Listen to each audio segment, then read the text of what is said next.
ప్రతి ఒక్కరికి ఇక్కడికి వచ్చిన ప్రతి అక్క చెల్లెళ్ళందరికీ చీరల పంపిణీ కార్యక్రమం ఉంది. మీరు ప్రతి ఒక్కరికి ఒక్కరు కూడా తక్కువ లేకుండా ఇస్తారు. మీరు దగ్గరుండి ఎవరు తొక్కిసలాట లేకుండా నిదానంగా ఒక 10 నిమిషాలు లేట్ అయినా సరే తీసుకొని అక్కడనే భోజనాలు ఏర్పాటు చేస్తున్నాం. భోజనాలు తినేసి సంతోషంగా ఇంటికి వెళ్ళాలని.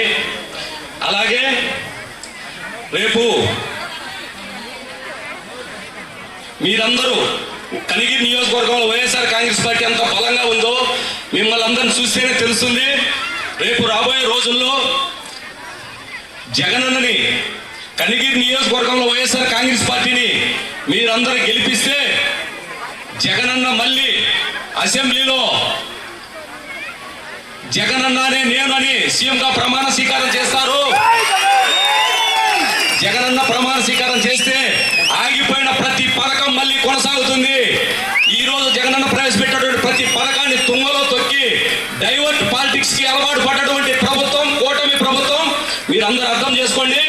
రాబోయే రోజుల్లో నిజాలు చెప్పినటువంటి జగనన్నకే మనందరం కలిసికట్టుగా పనిచేయాలని మీ అందరినీ మనస్ఫూర్తి కోరుకుంటూ జై